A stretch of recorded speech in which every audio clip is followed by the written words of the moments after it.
where to start with this one.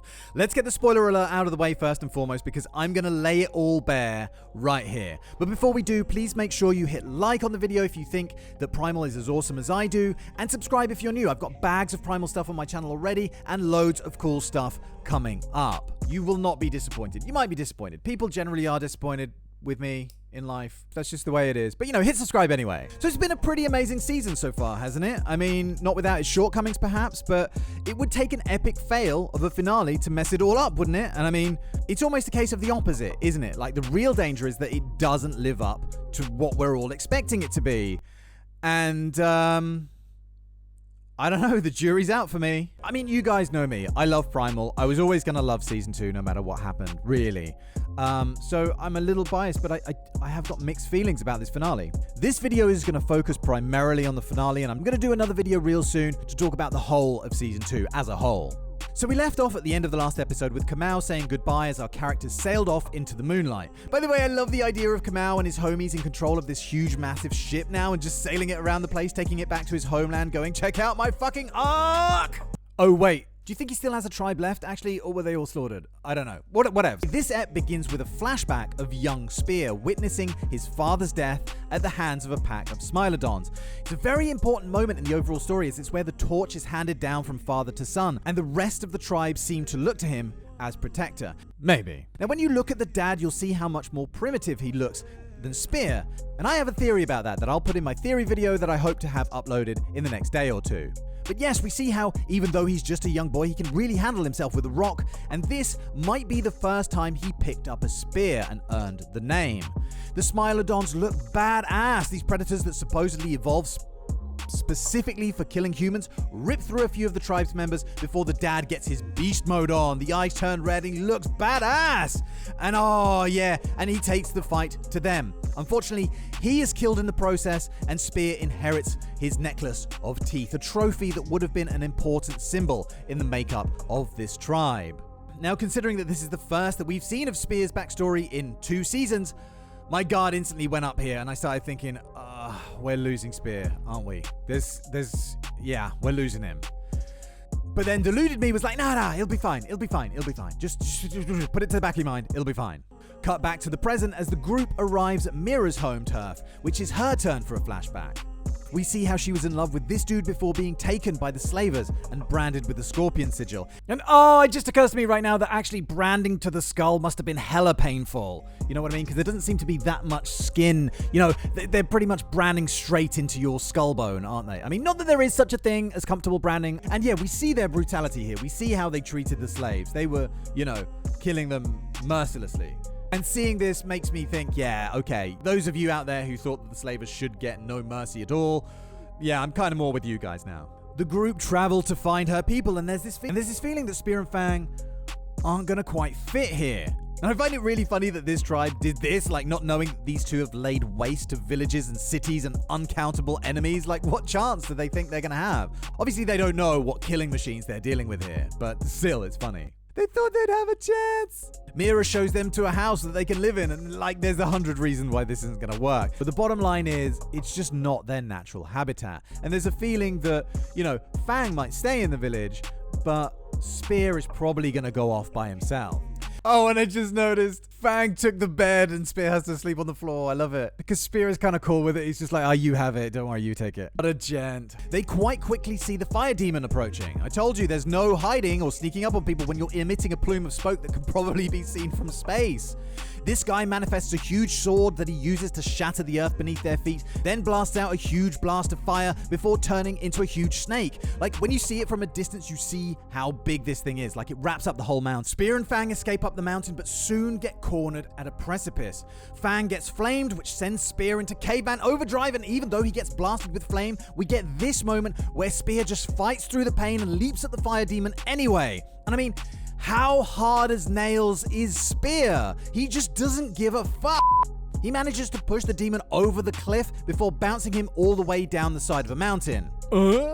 And here, as Mira comes in to put out the flames, that the hand of Vidar or Sutur or Satan or whatever you want to call him breaks up through the ground and grabs the Chieftain and pulls him screaming back to hell. And wait, was that it?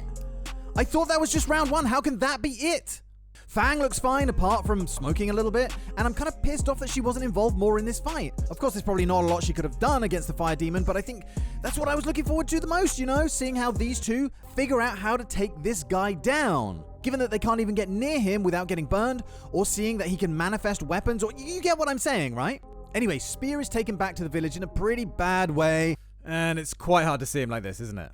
You poor double-R, poor thick forearmed bastard. And the healer says that there's no more that she can do for him.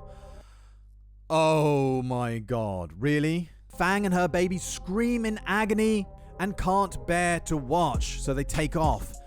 And Mira fucks him, which is kind of odd, man. The two of them had this amazing moment earlier in the app where they both pray to Mira's god of the moon. Why not have the sex scene there? Like, she's grinding up and down on this still smoldering, I mean, what is this that she's got inside of her? If his nose is burned off, what do you think his dick looks like? If there's still something left of it, you think it still works? But okay, I understand the logic to a certain extent. The fight with the demon happens, then Mira decides that this guy's legacy needs to continue.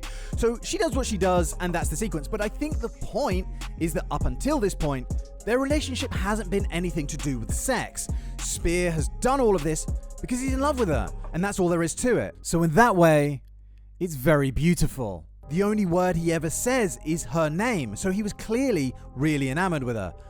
Still kind of weird to see her suddenly do this, though. I guess it kind of just came out of nowhere. Kind of like he did. Oh my god! Then the episode flashes forward where we see Fang and her two babies, now adolescents maybe, probably not adults, I would have thought. One of them being ridden by this girl, who is clearly Spear's daughter. And that's where it ends. That's where possibly all of Primal ends. So, yeah, very mixed feelings, actually. Very, very sad about Spear's passing. Like, I feel we've been through so much with this character. Devastated that he's dead. I really, really am. I'm also really devastated because I don't feel that Primal can continue without him.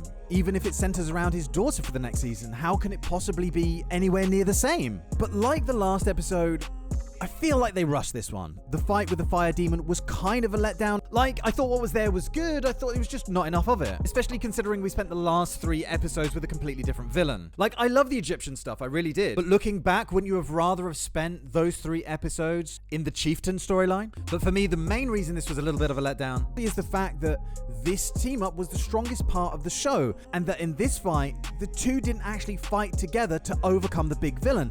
Fang didn't really do anything. If I remember correctly, the villagers just disappeared, had no hand in it whatsoever. Seriously, what happened to these guys? I guess, you know, Fang streaked ahead because she's so much faster than they are and they just got left behind, or they couldn't climb the mountain. Maybe that's what it is. Or maybe they just saw the camel and was like, Jesus Christ, that's f***ed up. We got to put that out. I did like the fact that Spear eventually came out on top just through sheer will alone, that it was his love for Fang that pushed him to go so hard and push through the pain. That was great.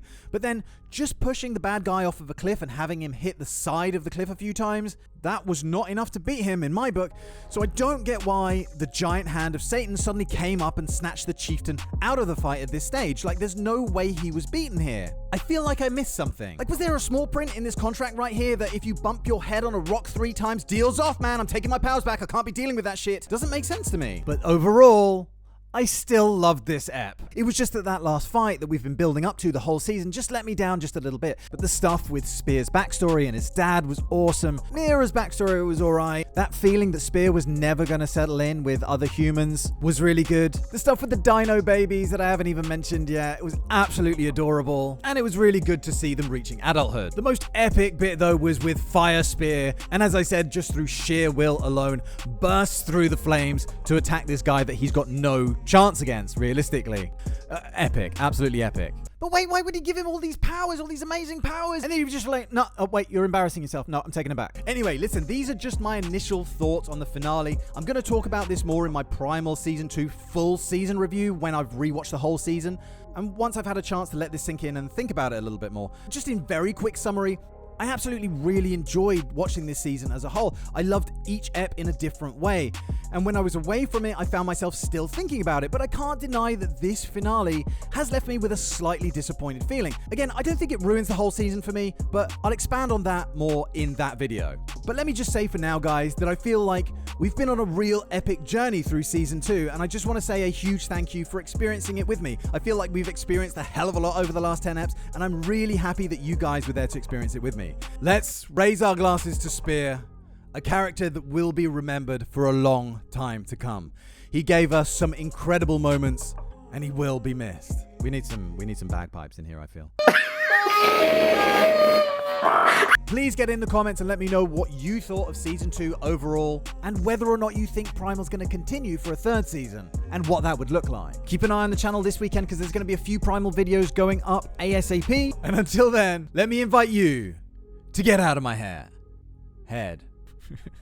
See you in the next one, and cheerio, bye. What the fuck? Why can't I speak anymore?